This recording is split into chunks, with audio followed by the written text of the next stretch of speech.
Hello everyone. Can you all hear me there?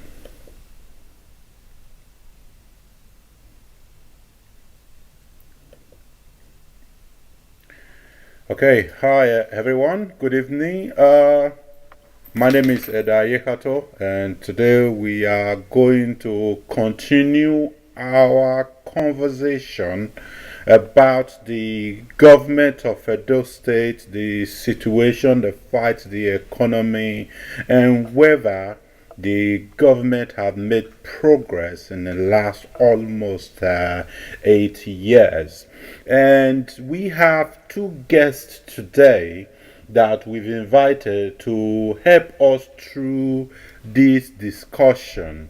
Um, we have Mr. Honorable Barrister Nosa Adams. Is a legal practitioner, former publicity secretary of PDP in Edo State. And we are going to have another person join us who is Mr. Taiwo Akerele, who is the former chief of staff to Mr. Godwin Obaseki. We'll be expecting him to join us very soon. But in the meantime, we have Honorable Barrister Nosa Adams with us. Before we bring him into the picture, let me take you through a quick understanding of what is happening in Edo State today. Obaseki became governor through the influence of the former governor of Edo State, Comrade Adam Oshomola, who handpicked him despite challenges and disapproval from his fellow comrades, his colleagues. But as the Obaseki became the governor of Edo State, the relationship between Obaseki and Adams Oshomola became sour. And that it didn't just affect Obaseki. Another man who is Phyllis Shaibu, that was handpicked by the same Adams Oshomola, went with Obaseki. I think people didn't see that coming. They didn't expect it, but that is what happened because Phyllis Shaibu and Adam Shomola, they both have a very long history. They come from the same region. They've been together for a very long time. In fact, they think Mr. Phyllis Shaibu will get no Adam Shomola. So no one expected the decision of Phyllis Shaibu to go with Mr. Obaseki. So the first term ran out, but because of the falling out they had with Adam Shomola, they were forced out of the All Progressive Congress into the PDP, which is at the time the main opposition in Edo State. And as the time goes on again, as Obaseki shifted to PDP, he had a fallout again with the PDP, the then PDP chairman, Chief Dan Obi. We've spoken with him recently. We'll be discussing that later. And since then, Obaseki and Phyllis Shaibu had hand in hand and they continue their journey until recently when the relationship went or is going sideways. And now it is now a fight between Phyllis Shaibu and Godwin Obaseki. And the question is, what happens to Phyllis Shaibu now that he cannot go to Mr. Oshomola, who he had thrown to the dust, or he cannot rely on his former boss, who does not want anything to do with him at the moment. I think this is where Mr. Shaibu is at the moment. I know that Mr. Taiwo Akerele is trying to join us now, so we just try to delay a little and have him join us. He's in the United States at the moment, and okay, so we have both parties right with us. I know that Mr. Taiwo Akerele is trying to join us now, so we bear with me. Try to delay. Okay, and have him. Hello, Mr. Taiwo Akerele. Thank you for joining us today.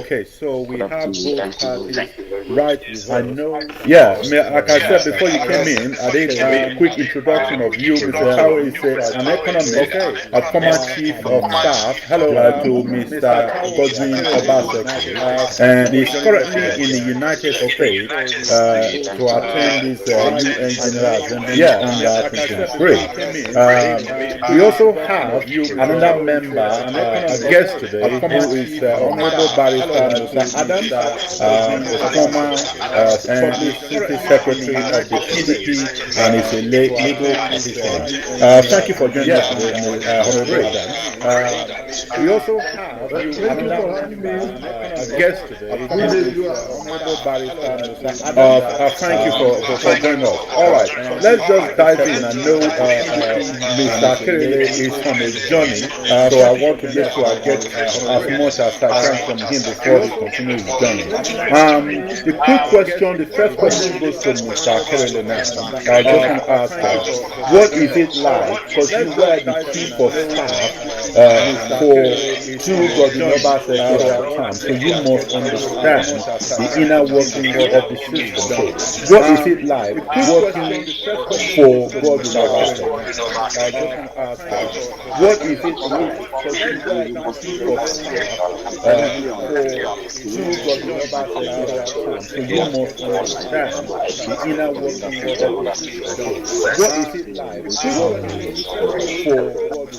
Obaseki? What is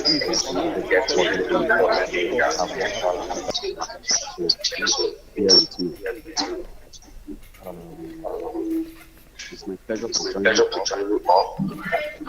Very thank you so much. This is President. It's a privilege for me to be appointed chief of staff of Edo State. I really enjoyed it.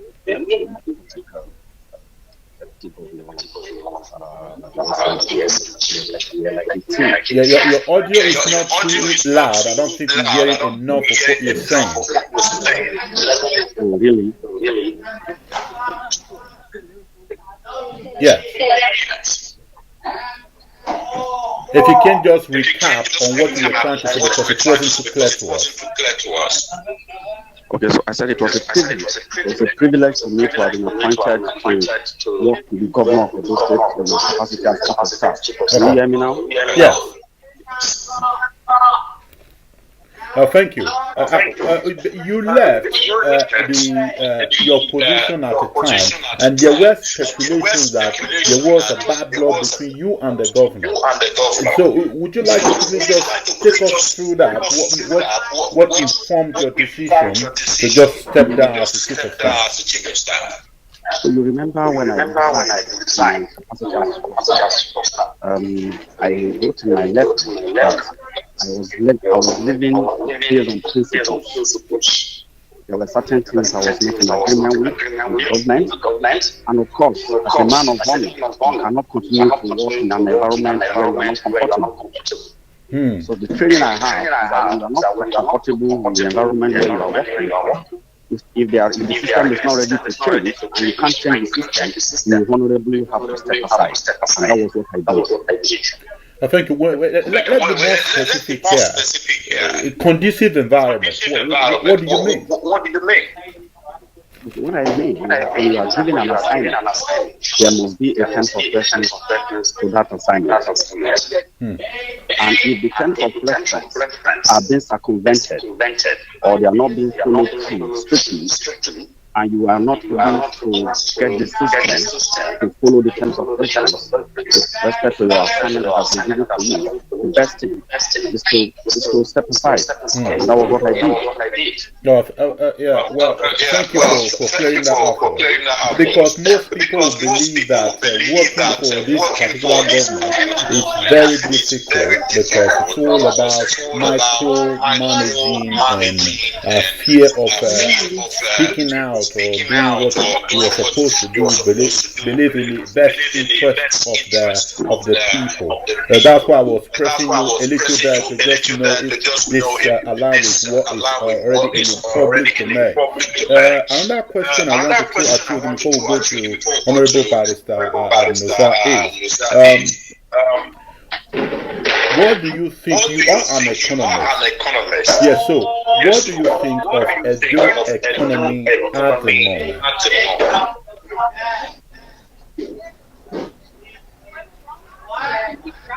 That question directed at you. Yes, to you, please. I say as an economist. Yeah. What do you think of the Edo State economy at the moment under this current administration? Okay, thank you very much. And this economy cannot be separated from the larger economic development in Nigeria. Whatever is being done by the government or by the government of Edo State has to be in line with the macroeconomic framework or the macroeconomic system in the larger Nigerian economy. However, Nigeria is practicing federalism. In other words, there's relative autonomy to the states. So the states can operate with cumulative policies that they think can favor the citizens. And that is exactly what the government has been doing, and a lot of governments are doing. The governor has said a lot around building the economy of the state, coming up with cultural policies, coming up with good jobs, so many other policies that we think can help improve the state and become competitive. But however, the sustainability of such policies matter a lot. The implementation of such policy pronouncements also matter a lot.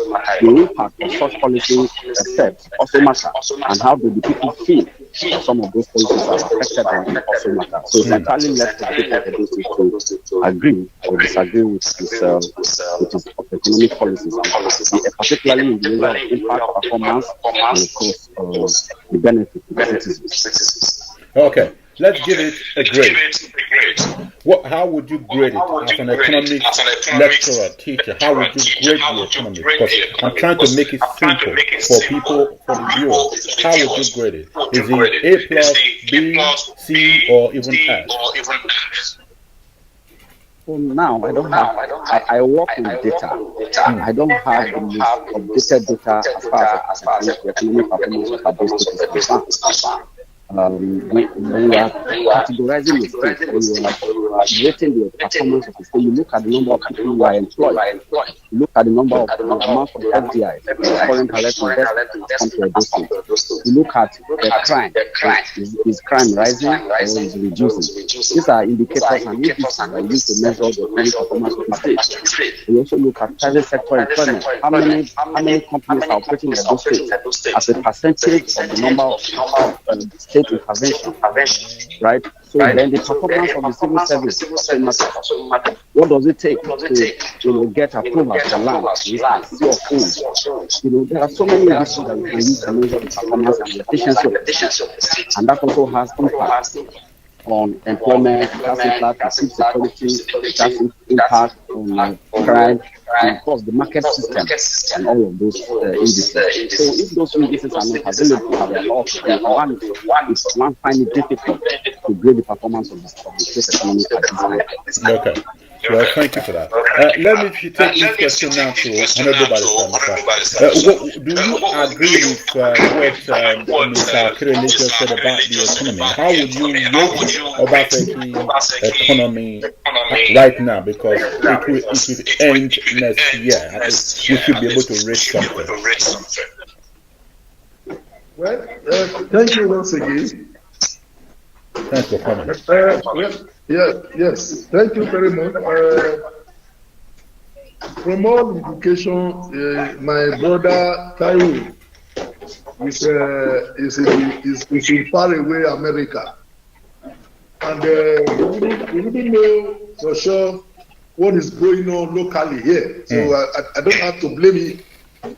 But for us, we are domiciled. We are domiciled in Edo. We are here.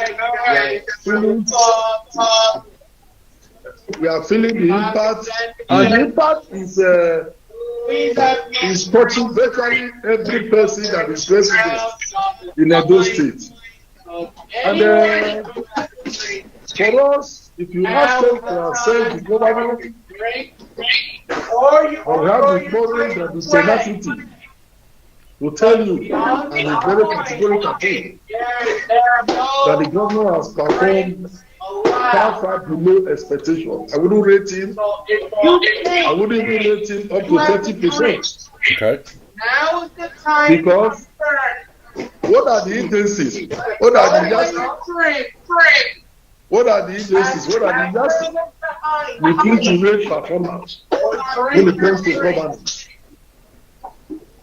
Is it security? For the past 2 months, no less than 300 persons have been killed. What are the negotiations? Is it provision of infrastructure? The governor is, in my understanding, does not even know what he is doing. Anybody here It's very appropriate because you don't have to prioritize. As you speak now, you cannot move around the city of Benin. You cannot move from Benin to Ekuma. You cannot move from Benin to Abrasa. You cannot move from Benin to Ologbo. Yeah, you can't. You are virtually everybody is locked down. No intercity roads, no intra-city roads. Now you look at provision of industry by way of generating employment. All the projects by way of industry the governor has embarked upon has yielded little or no impact on the lives of the people. Now let's take the statistics. You talk of the Ocean Power project that was highly celebrated. They gave us the figure of the number or the volume of electricity they can generate.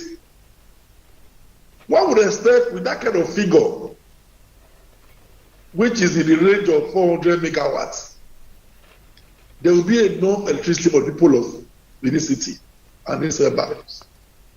Even the community where the project is located, Ologbo, they don't have light. Okay.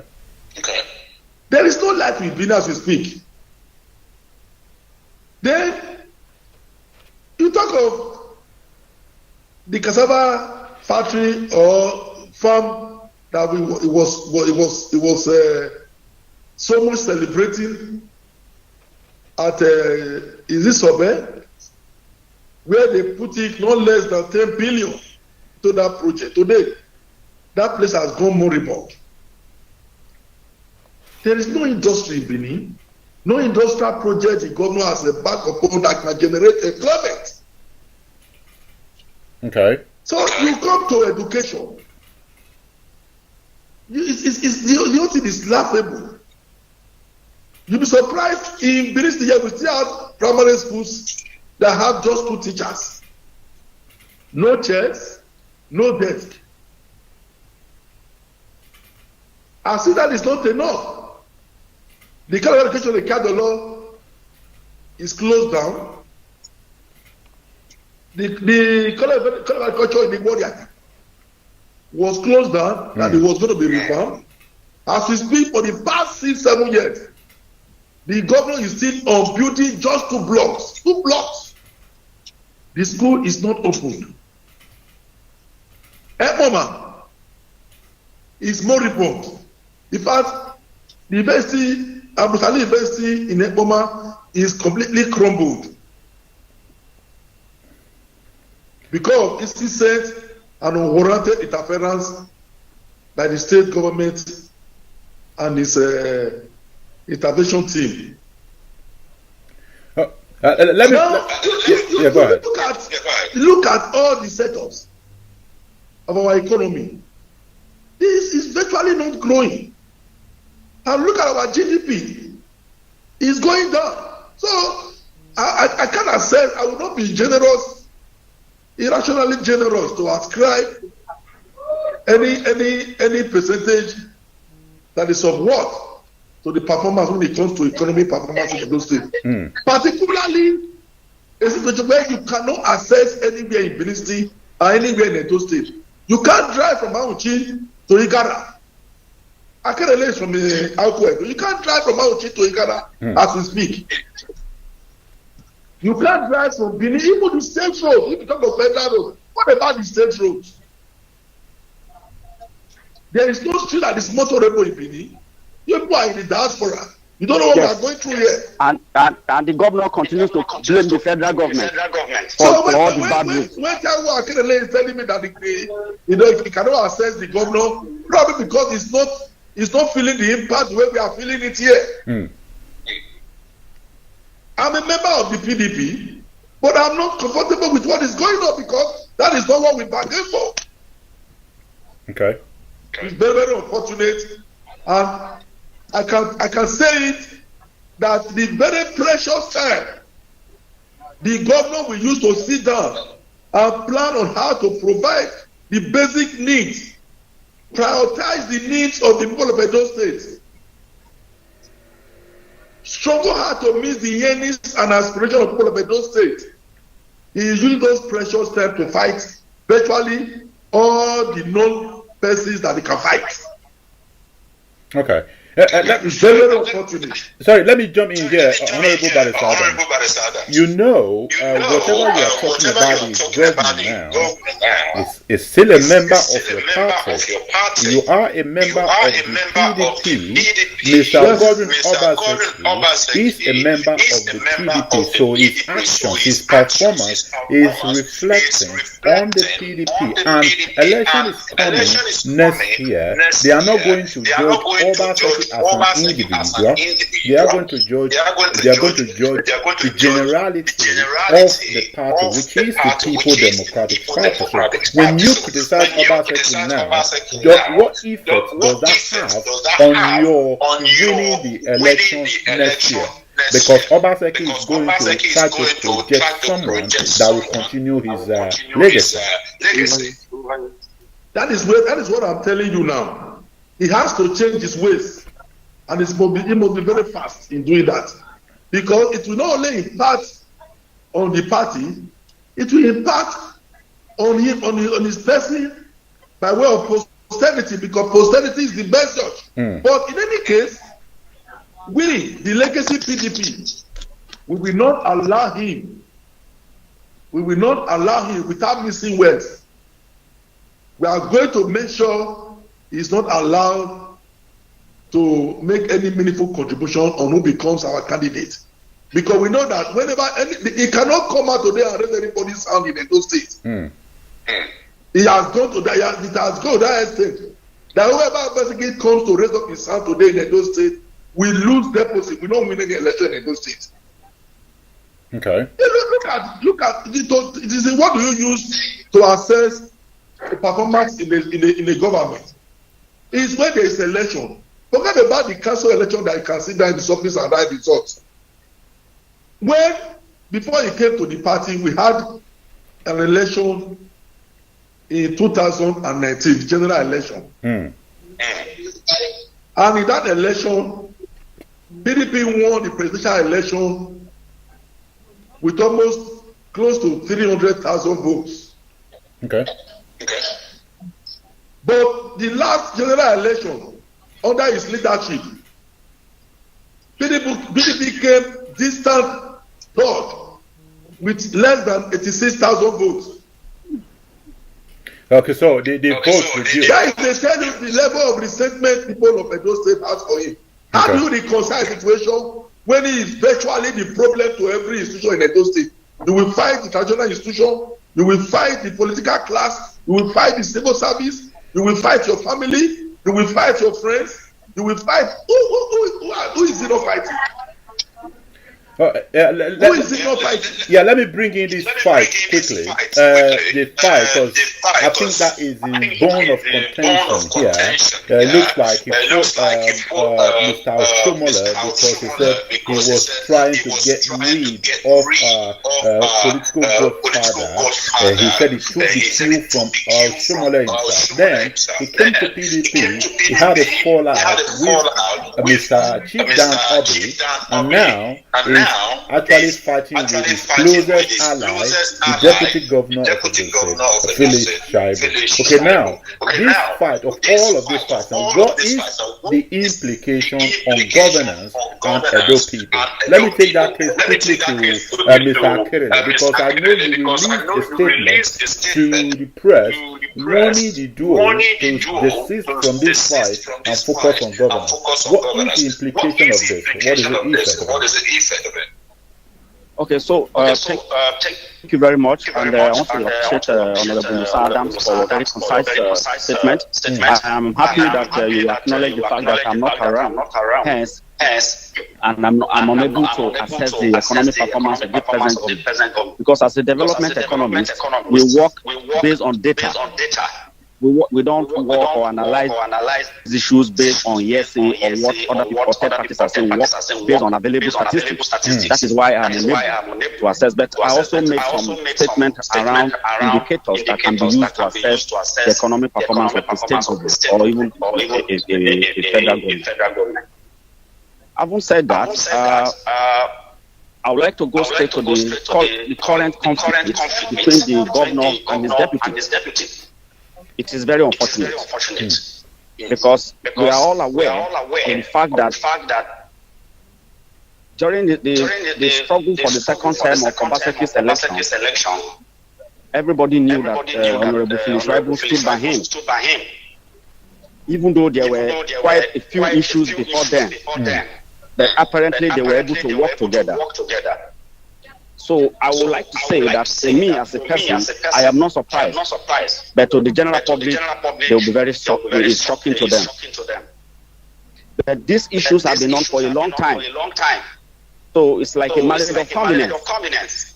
So when a marriage of convenience has this is the highest form, it starts collapsing. So apparently the governor doesn't want Shaibu to succeed him. And it is very obvious to both the blind and the deaf. So, and of course, in Nigeria, the governors are very powerful. Okay. The constitution gives them a lot of power. Yes. So what he's trying to do now is to frustrate the deputy from activating his political structure with a view to succeeding him. But for those people who see the deputy governor as somebody who has been very fiercely loyal to the governor, they will feel very bad. That is this how Obaseki wants to pay Shaibu back? So until the governor come out to tell us the offense that had been committed by Shaibu, it will be difficult for us to understand why there's a sudden conflict between the two of them. Yeah, let me jump in here, Mr. Akerele. There are a lot of majority who believe that Shaibu is the ungrateful one. According to where we had 2 weeks ago or 3 weeks ago, we had the former publicity secretary of the All Progressive Congress, Mr. Chris Azebaran, who believed that Mr. Shaibu is overreaching because he was giving all the privileges most governors don't give to deputies. What do you think of that statement?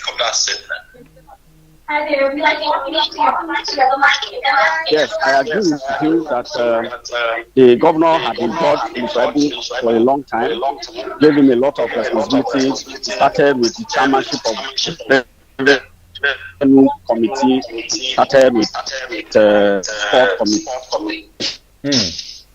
and not allowed the deputies to get close to. The team spirit.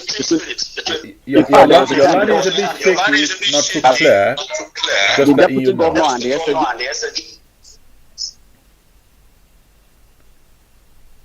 Can you hear me now? Yeah. Okay. There was a time the governor openly announced that the deputy governor and the SAG are his two brothers. Okay. So if the governor said the two of them are his twin brothers, it was with a view to building the team spirit amongst them, because I was already close to the governor in any event, so he didn't need to announce that I'm his twin brother. Everybody knew that I was already an aide to him, pointed me, so I was not in that equation. So we need to know what has suddenly happened. What has led to the collapse of the relationship that normally exists between twins? Yes.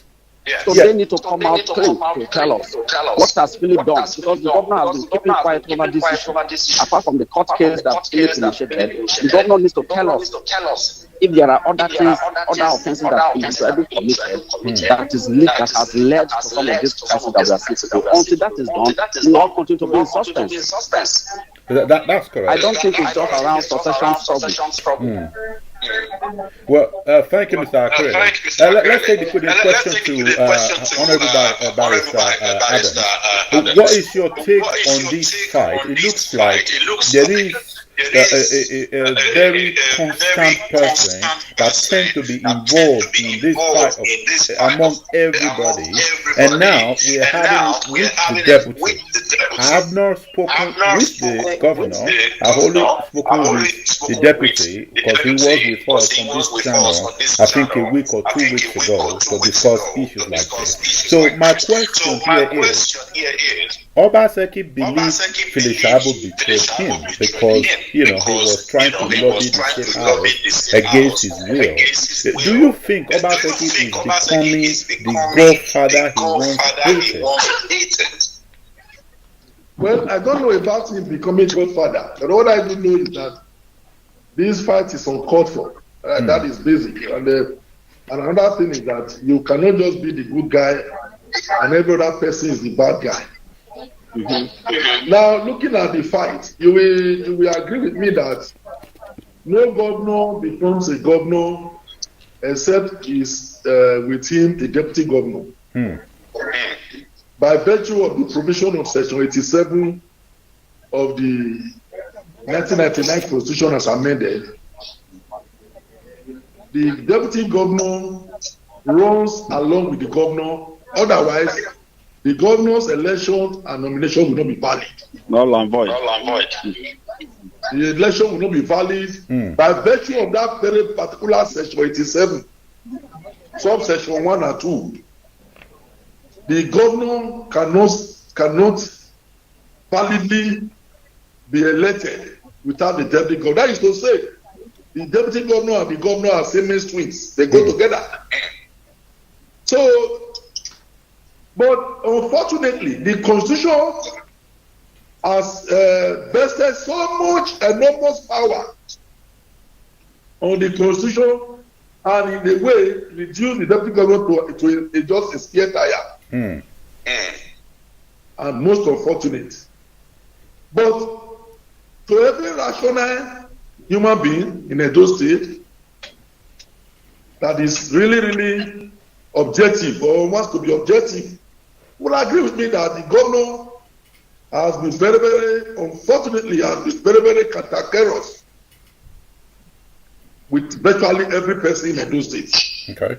Now, if you look at it, if you have time to settle down and plan how to run a meaningful government that will impact on the lives of the people, you will not have time to engage in endless quarrel with virtually every person that comes across your way.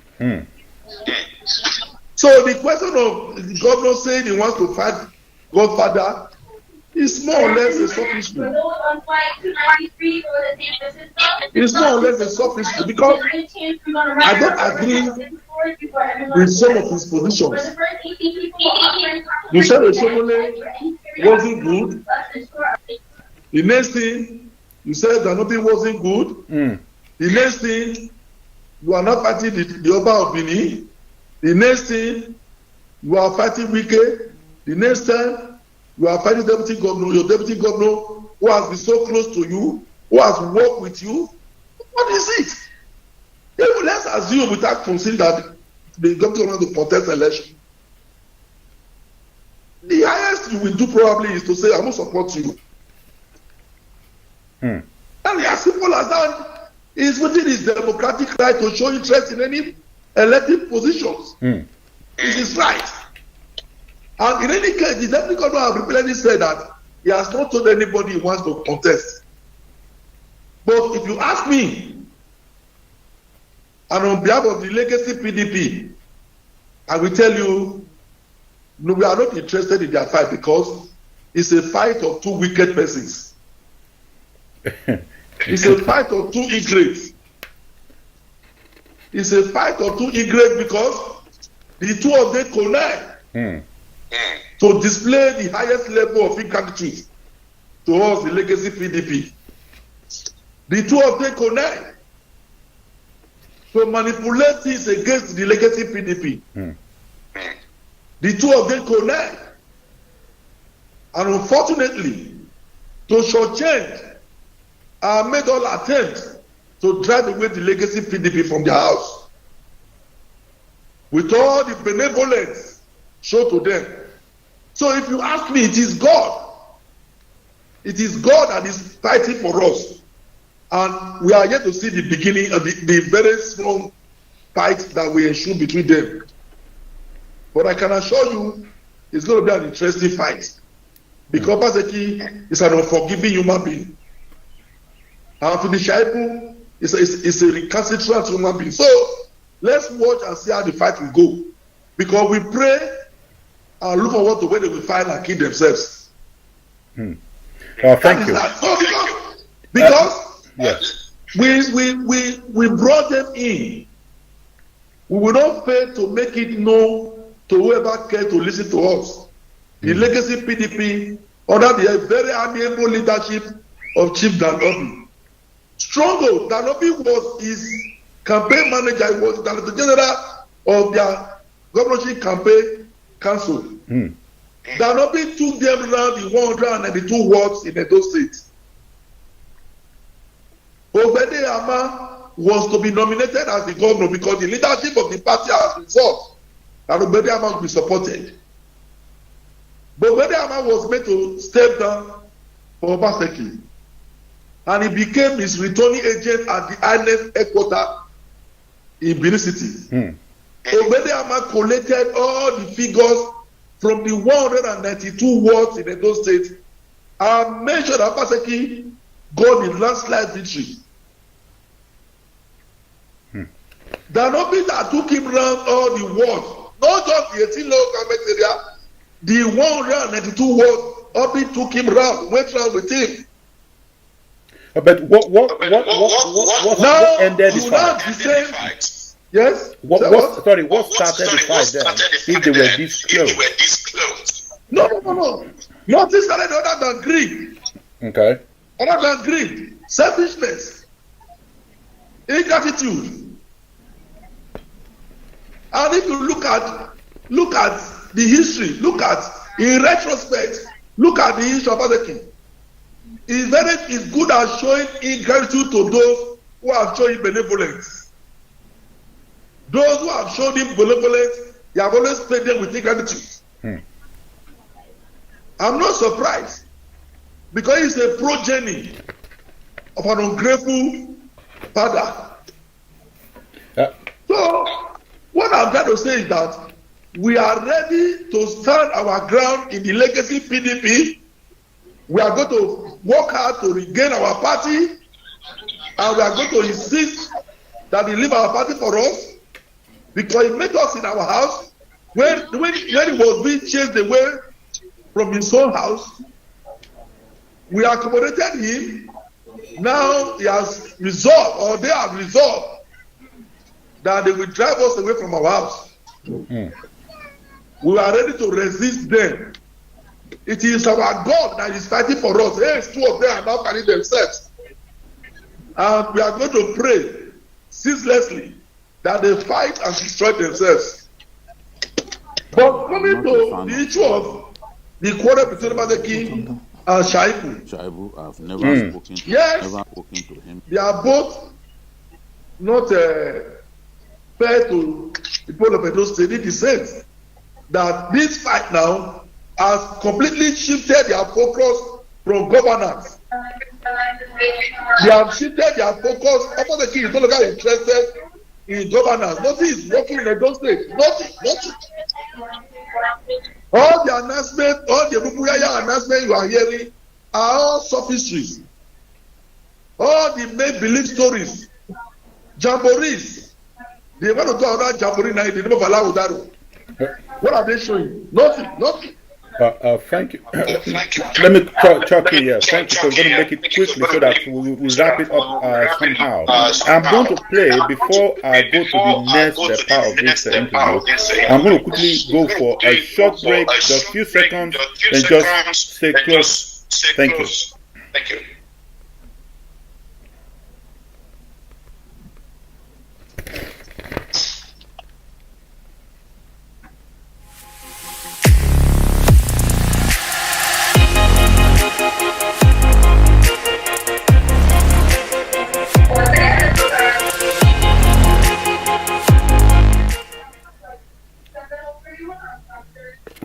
Well, welcome back. If you are just joining the show, we are talking to two eminent Edo people today. We are talking to the former chief of staff to Governor Obaseki, Mr. Taiwo Akerele. We are also talking to a member of the legacy PDP, former public secretary of the Edo State PDP, Honorable Barrister Musa Adam.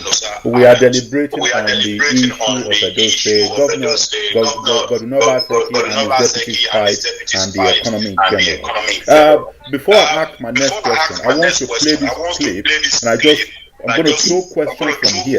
This clip was from TVC, a deliberation between journalists talking about Edo State.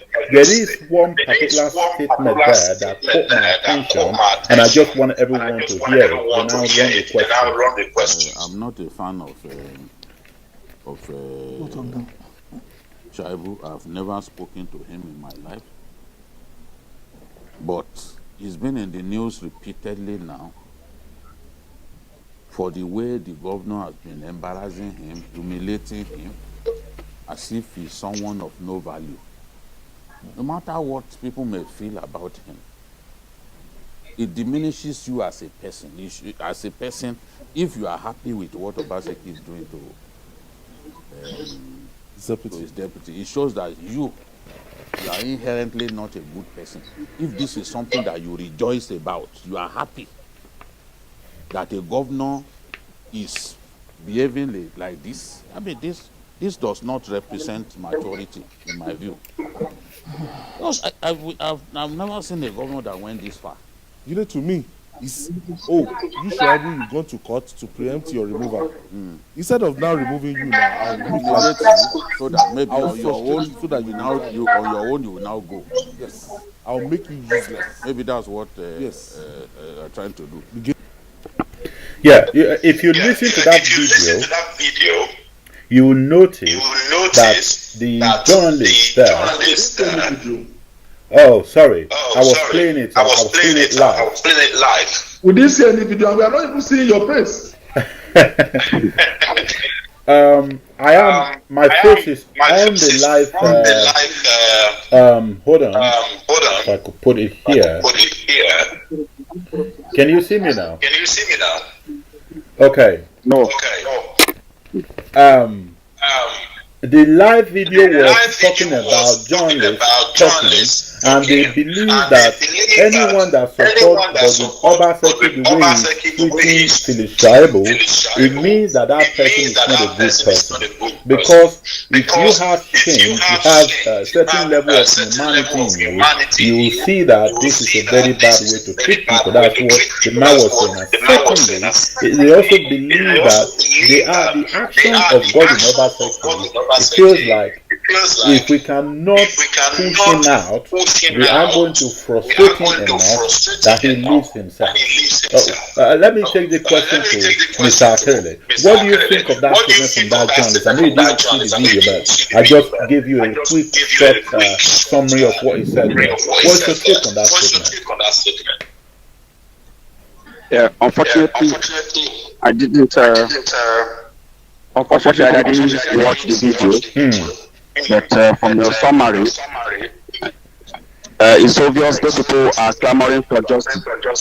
That injustice anywhere to anyone is injustice is all over the world. So whatever that is being meted, to Shaibu, no matter the offense he has committed, it can be anybody in the future.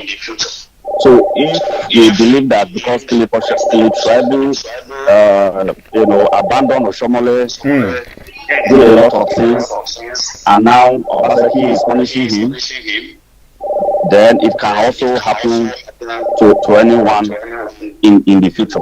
So in other words, we should condemn what is condemnable, Okay. and commend what is commendable. But I agree with Mr. Adams that the two of them, no matter what they do, a lot of people believe there is a lot of karma. And so rubbing off on them, And unfortunately for Mr. Adams and the PDP, when Obaseki was being punished for not recognizing the structure that brought him to power in 2020, they didn't do their due diligence to understand why APC denied Obaseki second term ticket. They didn't do investigation. Everybody was just emotional. Okay, this is the time to punish Oshomole. Oshomole is trying to be a godfather. And nobody asked questions. And all of us have said, you people should do your investigation. They say we should get out of this place. That we are godfathers. So for me, whatever is happening now is a reflection of what happened in APC between 2016 and 2020. Hold on. Yeah. So henceforth, before you accept anybody into your party, you must do your due diligence, you do your investigation, particularly governors moving from one party to another. You must ask why are they leaving their party. Senators are moving from one party to another. What happened to the people that brought you to the public domain in the first place? What has happened to the relationship? So these are the issues, these are the advice and the experiences that some of us have gotten in working in the political environment in the last few years in Nigeria. Well, thank you. Mr. Honorable Mr. Adams, what is your take on that? Do you agree with what Mr. Akerele just said? Yes. What I know is, you see, I have said it earlier. It's good riddance to bad rubbish. For me, they can fight and kill themselves for all I care. Now, Obaseki, if you find out very well, the only reason why they are fighting is because of the fallout of the pecuniary benefits in government. No other reason. It is the sharing formula that is bringing quarrel among them. The issue of contesting governorship, Shaibu contesting governorship, is just secondary. Their disagreements stem for the fact that they want to annex and appropriate to themselves the Commonwealth or the whole of Edo State. That is the only reason why they are fighting. Do you know that all the contract that is being awarded in Edo State are being done by contractors from Lagos? Shaibu complained to somebody who is close to us that the governor bring contractors from Lagos State, where we have competent, qualified and competent contractors in Edo State. That was the beginning of that disagreement. Yeah, it's good to patronize the one from Edo State. Yes, if you look at it, so and why is Obaseki bringing contractors from outside Edo State when we have competent, qualified, renowned contractors in Edo State? All to supply of stationaries. Suppliers are brought in from Lagos. Yeah, that is even appointments. You will not put people of the state, to consideration. So the basis for their disagreement is so solid that it will be difficult for them to reconcile. But the unfortunate aspect of it, like I said earlier, is that the fight has misdirected them, the fight has refocused their attention, and he has removed them completely from governance. All they are now waking up to plot is how to undo each other, because they can't go to undo the legacy PDP. Now they felt they have succeeded, the fight between them have started. So let's see how it will go. But who is bearing the brunt? Who is to suffer for the fight of the governor and the deputy governor? That's the question. The very good people of Edo State. He is the very good people of Edo State. And it's very, very unfortunate. It will make the very bad situation worse. It will make the very, already very pathetic and perilous situation worse and drift toward the precipice. So, like Akerele said, next time, all of us, not just the political class, even the voters, should be very, very mindful of the people we entrust our vote. Yeah, thank you. Thank you. One of the journalists said the same thing you said now, that Osomole thought he was giving the power to a businessman, but he said what businessman? He said What businessman? Well, that is what he said. What businessman? No, listen, let me tell you. What businessman? Was this a businessman? Was this a businessman? Go and look at the records of AfriInvest before 2015. Go and check the records. Go and check the accounts.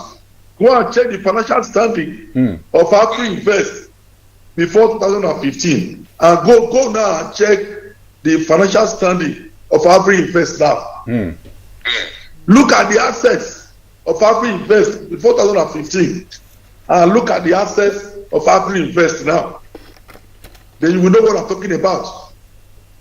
Well, what the journalist was saying is a businessman can have the behavior of a politician, because now Mr. Godwin Obaseki is in power, and when we spoke with the deputy governor, he says, he is the governor, he can use the power the way he wants. He didn't want to talk much about the fight between him and the governor.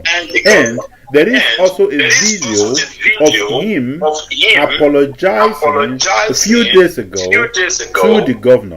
But before we get to that video, let's talk about the aspect where he was locked out of office. Because we did mention earlier that the behavior, the attitude seems like he is trying to force him to resign himself instead of him as the governor pushing him out of the party. So locking the deputy governor out of the office,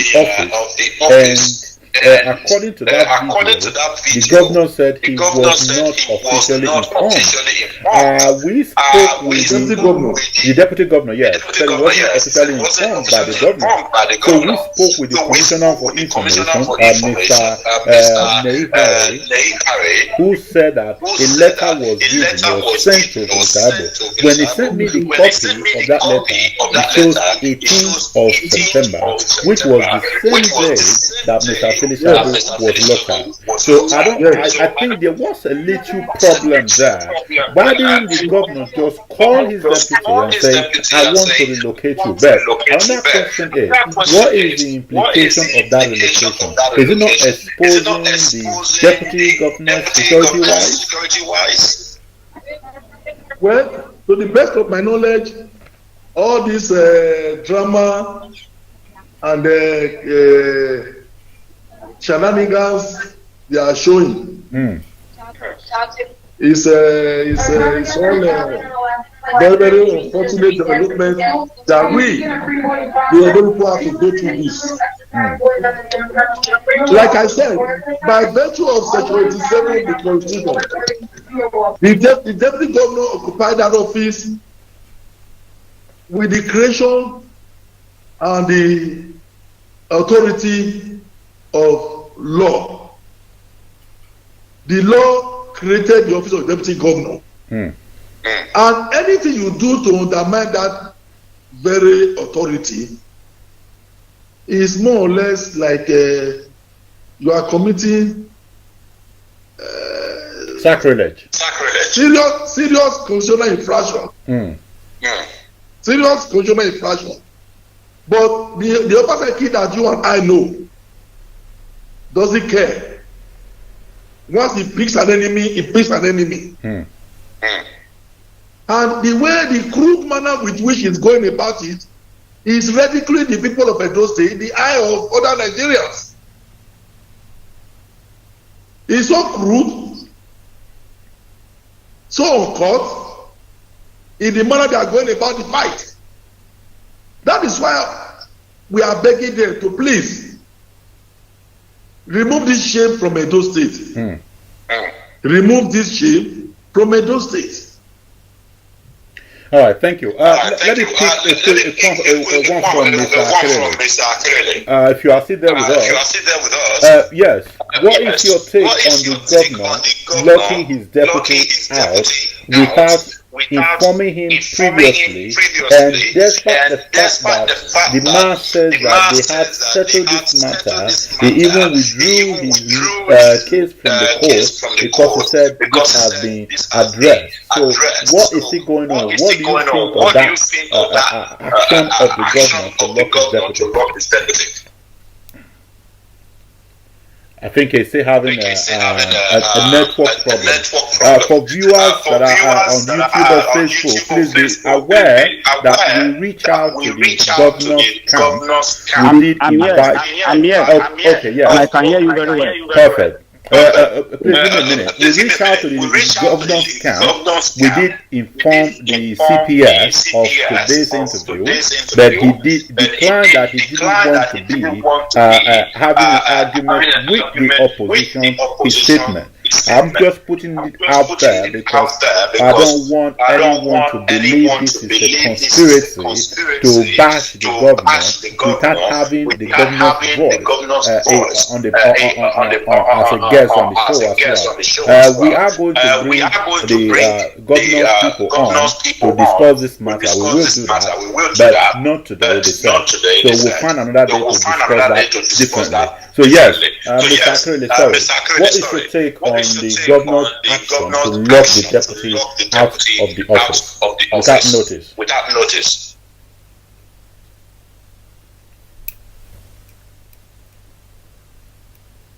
Hello, are you there? Yeah. Can you hear me? Yes, I can hear you. Thank you.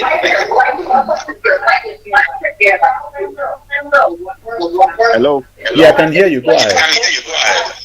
Okay. I think that was the day that the deputy governor was locked out. That was the day I issued the statement from the sidelines of the UN meetings condemning the act. Yes. That is totally unacceptable. It's a disgrace for Edo State. I was shocked to see the deputy governor standing in front of his office, didn't access the gate leading to his office, and he said it on the video that nobody spoke to him. No matter the offense that the deputy governor has committed, I don't think he should be denied access to his office. It's an administrative breach and should be condemned by all. But is that legal? Hello? Yeah, hello. Is it legal to just lock your deputy out? I'm just trying to check the legal ramification. At least I agree with you, because they were elected at the same time. They are on a joint ticket. If there's going to be a relocation of the governors of the deputy governors of the city, should be properly informed. That is the responsibility of the SSG. And the communication should be in advance. At least nothing less than 21 days or 1 month, so that the deputy governor can properly prepare an alternative office, that will take care of his staff, his security, his protocol, his administrative personnel, and everything. For a deputy governor to go to his office on a Monday morning and suddenly discover that his office is locked up, no, it's actually unacceptable. No matter you are like reducing and ridiculing the office of the deputy governor of Edo State. And these are people where these are an officer who has been properly elected by the people of Edo State for a mandate and for a specific time. If there are issues, you should all reduce it to that ridiculous level. And for me, it's a disgrace to Edo State and not repeat itself again. No matter who is involved. Secondly, I also noticed that the deputy governor apologized to the governor, saying that he's sorry he has committed any offense. But nobody has told us the offense that the deputy governor has committed, apart from saying he went to court. Yes. And there's nothing wrong with anybody going to court to fight for his rights. No, it's not supposed to be against the law. That the two of them are fighting over. We don't know what they are fighting over. For the deputy governor to be apologizing. Apologize for what now? That is a question Nigeria and those citizens all over the world are asking. Yeah, that is what I don't understand. But perhaps, Honorable Barrister Adams, I believe the deputy governor, because your question was apologize for what, you just agree with Mr. Akerele. I think he's trying to maintain peace. For the sake of Edo State, Edo people, won't you call for peace? Because Mr. Akerele has done it. No, you see, let us look at it like this. By virtue of the extant provision of the Constitution, the governor is tied to the deputy governor, or deputy governor is tied to the governor. It's either the deputy governor is by the side of the governor or is directly behind the governor. Even in protocol, you can't separate the governor from the deputy governor. Yes. So for you to move the governor from government house, for you to move the deputy governor from government house to far away in the outskirts or maybe inside GRA, you are separating the office, and the office is still separatable. Yeah. You cannot separate. You cannot disjoint the office physically. You cannot disjoint the office administratively. You cannot disjoin the office politically. So for you to say the deputy governor should vacate the government house, it's an aberration already. It's an infraction. Okay. It's an infraction. For you to say the deputy governor should leave the government house, the governor or whoever issued that letter has committed a very serious constitutional infraction. Now, coming to the issue of apology, I now ask again, apologize for what? What is offense? Somebody suspects that he was going to be impeached and he doesn't want to resort to self-help. He went to court. If you don't want to impeach him, tell the court, we are not planning to impeach him. Simple. Yeah. Is that an offense? To resort to constitutional means to resolve issues? Does he not have right to go to court if he feels threatened or satisfied with the way he's being treated? No, when I saw him apologizing, I know he was under serious frustration because they have dealt with him crudely. Because he himself is a crude person, I think he deserves it. And the Obaseki, we all know, you and I know, will not forgive him. But I think this part I don't understand it because I've been listening to a lot of people in Edo State. What I've been saying that, just like what you said just now, Mr. Shaibu deserved it because he betrayed the man that brought him to power. I think that is the anger. The bigger picture I am looking at is when you are employing unconstitutional means to deal with someone because because you have the power, authority to do so, and there is no question about that, and people are supporting it because the person you are employing this or constitutional miss against is someone that is not that likable. But no one is questioning the legality of the means that is being used against him. I think no matter what Shaibu may have done, if you want to deal with them, it has to be within the law, not outside. As a lawyer, would you agree to that? Yeah, that's what I'm saying. I said the governor and the deputy governor came to power as a team under the law. They did no. They were not elected separately. They are conjoined twins. It's just that one is bigger than the other. In terms of authority. Now, if you want to administratively separate them, it's wrong. Yes. You say the governor should remain in government house, the deputy governor should go inside GROA. You are separating them administratively. True. That is not the intent of the constitution. No, that is not the intent. You cannot separate them. And look at the whole of Nigeria. Is there any deputy governor outside the house? No. I'm asking, is there any governor that is outside the government house? No. That is something that goes on. That is by the way. Then coming to people not supporting Shaibu. Yes, because everybody sees Shaibu as somebody who was orchestrating the crisis in Edo State. Because he felt by the time he fights, Obaseki will probably hand over to him. Shaibu led talks that came to PDP Congress, wherein somebody was killed. During the primaries for senatorial nomination, he led us to the market where the Congress was holding. And in that operation, one of the world chairman, PDP world chairman, was killed. So you don't expect people to be happy with somebody like that. But be that as it may, are you there? I'm right here, I'm listening. Be that as it may, as a lawyer, any constitutional infraction, any legal conduct, what is fair, what is just, what is equitable, is what I will support. Okay. Be that as it may also, Shaibu, for whatever his conduct has not been treated fairly.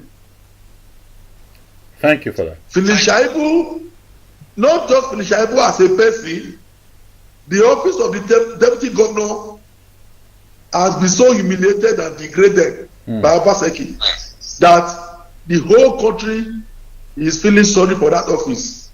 To the extent by even calling for constitutional review as regards the office of the deputy governor. Yes. A situation. Look at what. Look. My brother, let's not talk too much. But in all, let us beg them. You and I should beg them not to turn Edo State to the kind of ridicule they are turning us to now. Please, enough of this. Enough of this war, and enough of this. Should I? I will say enough of this rubbish. Banana Republic scenario. We are not in a banana republic. Enough of this rubbish. Somebody should have the courage to tell Obaseki to put a stop to this embarrassment. The entire state is being embarrassed. Oh, thank you. Yes. That is it. Thank you. We don't need it. We don't need it. Let them focus their attention. Go to Edo State. See the way the governor, even the sickly governor of Edo State, Akerele, look at the flower he's constructing on the federal road in Ore. Go there and see it. The governor of River State, Yese Wike, accident works. These federal roads in River State. The current minister of works, David Obey, did wonderfully well in Ebonyi State. Even the Kogi State, we are able to say he didn't perform. He's still performing more than Obaseki. The only thing Obaseki is celebrating is the renovation of secretariat building built by Obaseki, built by Ogbemudia in 1974. The only thing Obaseki is celebrating today is the renovation of the secretariat complex built by late Ogbemudia. Is it not unfortunate? Rather. Now, can you please, for God's sake, swear to any one project? The Gelegele Seaport, for the past 6 years, we've been hearing of Gelegele Seaport. As we speak now, you can't even access Gelegele by road. If you must go to Gelegele now, you have to go with a helicopter. You must use a chopper. You can't access any village in Yokoriomo. You can't access any village in Wodelo government area. You can't access any village in Ovia. As we speak now, you can't go from Benin to Ekmoma or Benin to anywhere in Nisha. You can't. No road. And yet we are there to be plotting and be fighting the deputy governor, be fighting the Oba of Benin, be fighting the political class, be fighting civil servants, be fighting businessmen, be fighting contractors. But what is it? For God's sake, I just concluded that, is it that this man is so that is fair? Let me ask you one last question for the evening. I think we've spoken at length today. My last question for you for the evening, before I go straight to Mr. Akerele, is PDP. What is the future of PDP in Edo State with all this happening, with the party divided with two chairmen, two state secretaries? Then during the next coming election, there are going to be two camps pushing their candidates to INEC. If this is a division in-house, how will the PDP succeed going against the APC? No, we have resolved to reclaim our party. And that is a mission that we will surely accomplish. I can tell you that. We have mapped out our strategy. We are reclaiming our party. And by the grace of God, we will rebuild and re-establish confidence in PDP.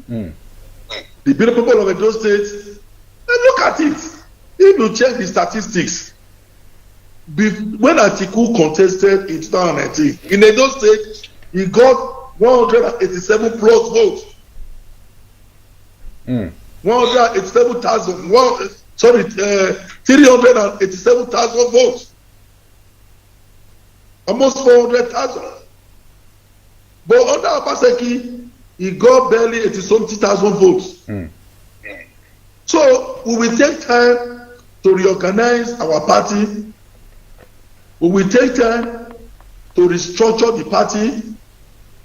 We will take time to re-establish confidence and trust in the party. It's a matter of hard work.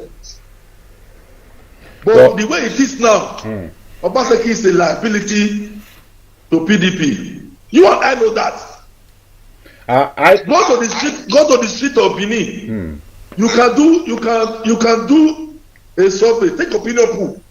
Go to the street of Benin now and ask about Obaseki. You'll be shocked at people's response. Please, just commission an opinion poll. We will do. Go to the street of Benin now and ask about Obaseki.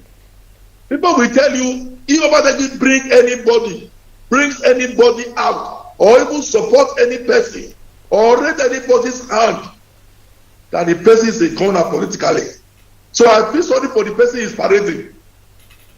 Yeah, And in any because case, I we heard will that not he's allow rejecting him. another technocrat. Yes, That's what I but heard. that is a project dead on arrival. Well, thank you, Honorable Mr. Adams. We'll be talking to guests in our show today, Honorable Mr. Adams, and we also have Mr. Taiwo Akerele to discuss the issue of Edo State. I know some of you just joined in, and for those who've been here, we want to say thank you for taking the time to be with us today. Edo State is in such a mess at the moment with a little or no prospect because of the fight between the two top ranking people in the state. And this is worth discussing. This is why we brought these two honorable men to the show today. We wanted to understand what their perspective are, because the former chief of staff had worked with Mr. Godwin Obaseki before, and the legacy PDP, they understand and know Mr. Godwin Obaseki because they accepted him into their party. Mr. Akerele, are you still with us there? I think he's gone. I know he's in the airport or something. He's trying to travel. I'm very happy he joined us today. And I want to also say thank you, Honorable Nosa Adams, for the time you've taken to be with us today. I understand you could have been doing something else, but your perspective, your opinions on this matter is going to be viewed by our viewers, our fans on Facebook, Twitter, and every other social network. At least by we've made plans in the second week of October to bring down a member of Obaseki camp to discuss this issue. We want to hear from them. So we've set a date for that. Don't forget, keep date with us.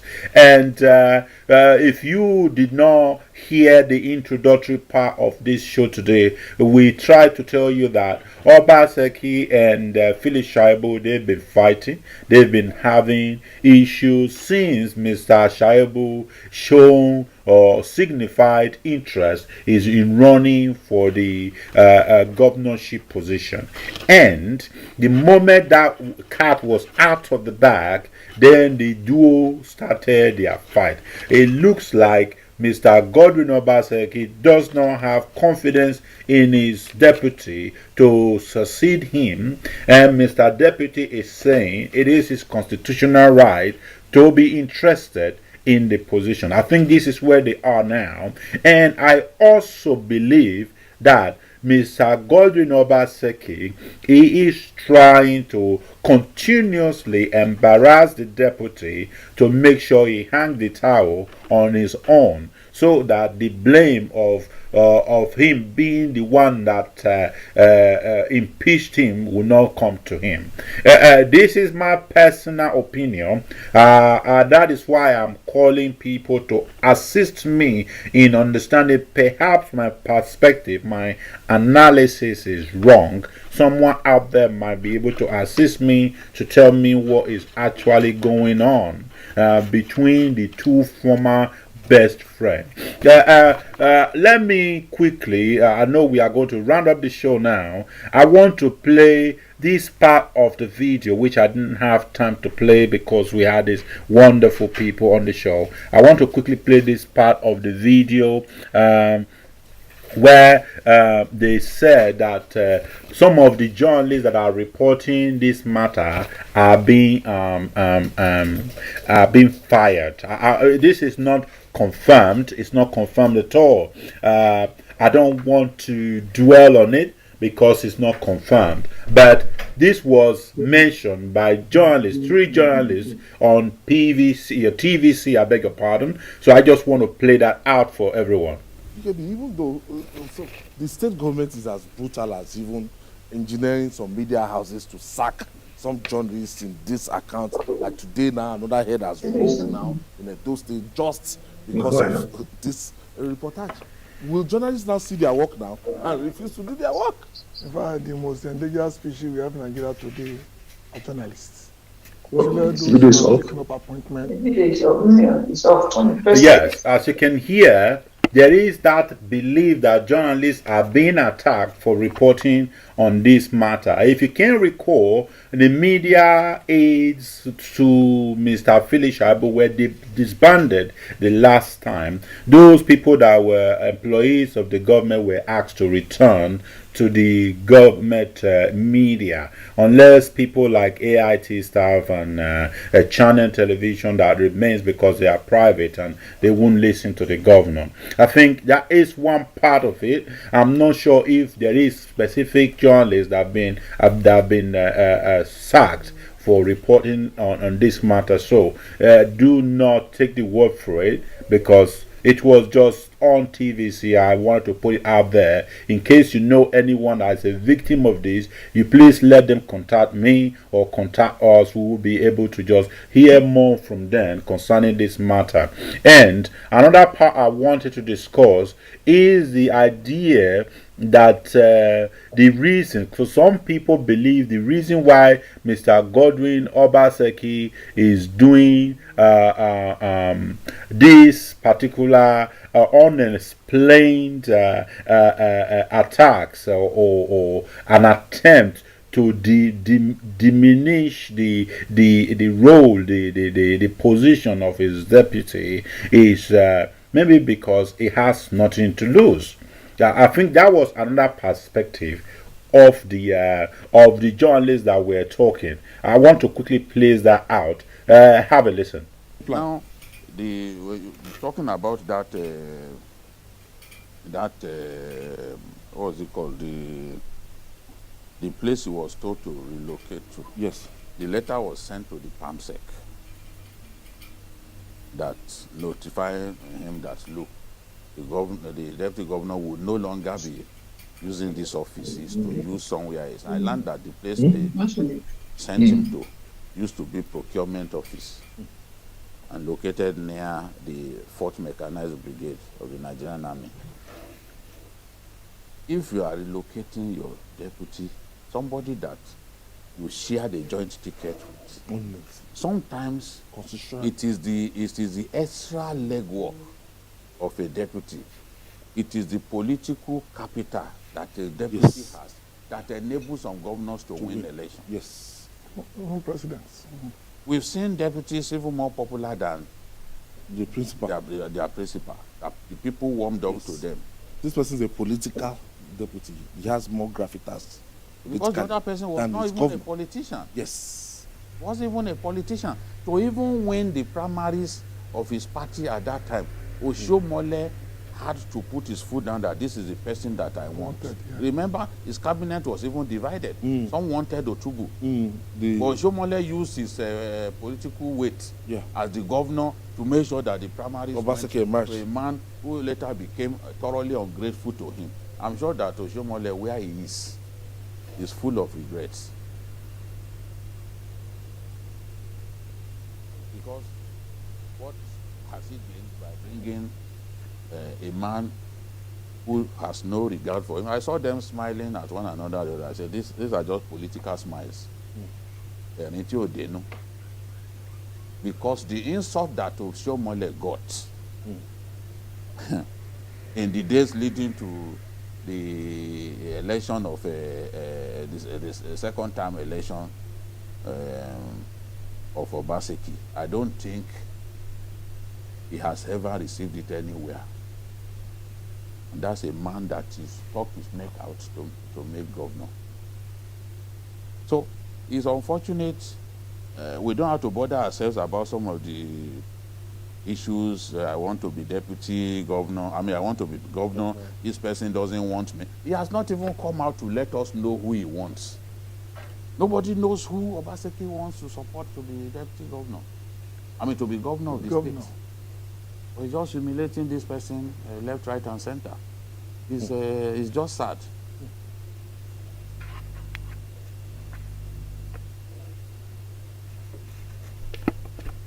Well, There are a lot of debates on this matter. We don't really know which direction the fight is going at the moment. We are going to continue hoping that it goes to the people, because the people are the ones suffering this particular fallout between the two people they trusted the most. So if we don't curb this particular violence, this disregard for the rule of law, is going to spill over. It's going to spill over. So we need to find a way to bring the two leaders to the table and discuss it. I'm not a politician, so I wouldn't know what is going on there. My analysis is based on what I have seen in the public domain. It's based on the videos, the interviews. I see one person playing the bigger man. I see one person throwing tantrum. This is what is in the public domain. Perhaps I am wrong about it. You just let me know. Send me an email, or my WhatsApp is on. You can always reach me on WhatsApp. You can send me an email on Twitter, on Facebook, anywhere. I'll be very happy to discuss further with you, because I see two people, one a baby throwing tantrum, the other one trying to be a bigger man. There has to be a compromise from the baby. I'm not trying to be disrespectful, but I'm trying to tell you this is what is in the public domain. You can hear those three journalists talking about it on TVC. They are talking about, they having the same perspective based on what is in the public domain. If there is anything that we do not know that the deputy had done that is really grievous, that is unforgivable, we would like to know. I would like to know, so that I will understand the aspect, the perspective of the governor, why he's so reactive, why he's so angry, why he's so bent on making sure that Mr. Philip Shaibu knows who is boss. I want to understand this. But if there is nothing behind, apart from I am interested in being the next governor, I will say all these unbelievable humiliation, I will say it is uncalled for. And I am asking the governor, before you become at fault, before you become the bad guy, I need you to have a rethink, bring your deputy to the table and sort things out. Both of you joined hands together, made a promise to Edo people, assured them that you were going to work together and bring development and growth to the Edo people. But if the development is all about fighting and trying to show who is boss, and that itself is a betrayal, it's a betrayal. So you have to come to the table, you have to discuss this issue, you have to address the elephant in the room. I'm happy that we have your member of your Godwin Obaseki willing to come in on the show next 2 weeks or so to discuss this matter. I have a lot of questions that I want to throw at this person, and I want answers, because whatever is happening in a government house shouldn't be happening. This is the first time we hear a governor throwing out the deputy, giving him the office that is not befitting the deputy governor. It's not well kept. I think there is a lack of security. In fact, let me use the word inadequate, not lack. It is not okay exposing your deputy to whatever is out there because you are angry with them. This is not a personal business. It's a political office. This is where you earn your salary. There are rule of law. There are rules that bind the two of you. This has to be respected, no matter the anger, no matter the frustration. This is my message to the governor, Mr. Godwin Obaseki. You might end up watching this video. I've spoken with you before, and I hope to have a chat with you again. And I believe this matter needs to be addressed, needs to be nipped right into the mud at the moment, because whatever is happening is spilling. And with the fight and fracas, divisions in your political party, there is the very high tendency that next year is going to be a kick in the butt for PDP against the APC, who is actually ruling in the federal level at the moment. If you don't get your house in order, there is going to be a very big problem.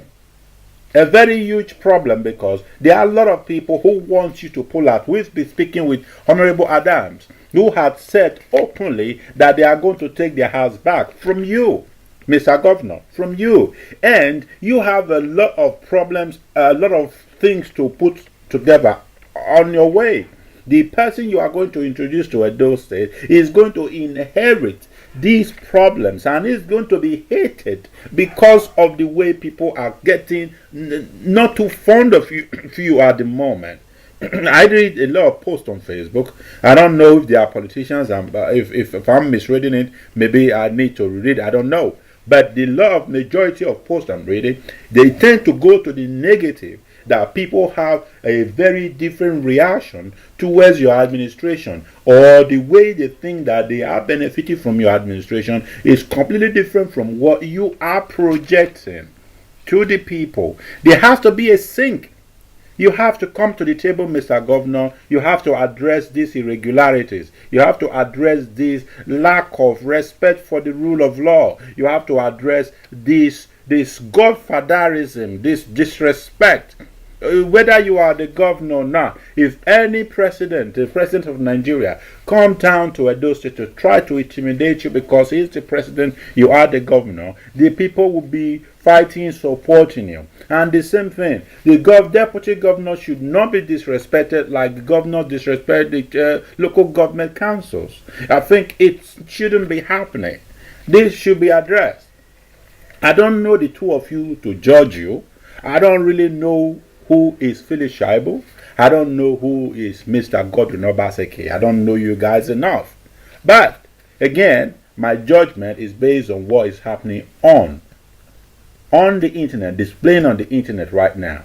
The things that we are seeing, the video we are seeing, it is appalling. It's absolutely appalling to see this happening today, where people should be promoting the rule of law, promoting togetherness, teamwork. At going to the end of your administration, you should be bringing people down to the table and try to show appreciation for people who have been with you over the years. This is the time for appreciation, not the time to try to kick people out or try to tell people who is boss. My message goes to you, Mr. Philip Shaibu. Whatever it is, just remember Edo people comes first.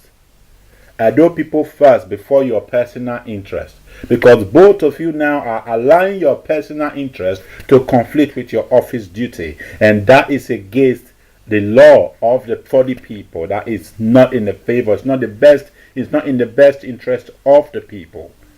You need to come down. You need to bring your asses together. Forget my French. You need to come down to the table and discuss this matter. That is message to you. So for everyone who have been with us today, I want to say thank you for staying with us to the end. This has been a very interesting discussion, and I really enjoyed every bit of it. I really enjoyed every bit of it, and I want to say that next Saturday we are going to be having another eminent Edo man that will discuss this matter further. The reason why I'm focusing on Edo State now, because usually I will use my matter to discuss Mr. Buhari, Mr. Tinubu, but I'm focusing on Edo State now because this is where the fight is now. This is the next election coming in, where we are going to be bringing Kogi government into the fold soon, because I think the election is in December. But Edo State is just hot on fire because of an election that is coming in 2024. So we are focusing on that because people are trying to distract the people. A few people trying to distract the people from asking the right question to actually doing the right work. I don't know if that is clear enough. So we are going to throw a little light there so people to know what is happening. If you have anything contrary to what I'm doing, please let me know. And thank you again for everyone who've joined us today. Again, this is Let's Talk Show with Eyehato. This is done every Saturday, 7 o'clock. We use this medium to discuss everything that is happening in Nigeria. We are going to be expanding soon. We're going to be bringing it to Kenya. because we have a journalist in Kenya writing for Standard Gazette. We're going to be bringing it down to the issue of the UK here. We're going to be bringing people to talk about UK politics, UK economy, whatever is happening in the UK here. We'll be talking about Kenya. We'll be talking about Nigeria. We are trying to spread it gradually, but for now, our focus is on Edo State. Just stay with us. This is going to be an interesting ride because I am not going to let it go. I'm fixated on it. I'm going to continue digging deep to know what is happening. I'm not your regular journalist. I am going to chase this to a reasonable conclusion. I need to know what is happening, why people are abusing power, why people are being disrespectful in today's 2023. It shouldn't be happening. So people should be respectful. In a country here where I am, the prime minister would not have the right to be disrespectful to the deputy. In fact, a committee will be called instantly that might even lead to the prime minister impeachment instantly. In fact, the last time a lot of his cabinet stepped down because they wanted him to go, and that is why he resigned. So you cannot, in 2023, Nigerians should be moving towards development, not going down. Because you have the power doesn't mean you should abuse it.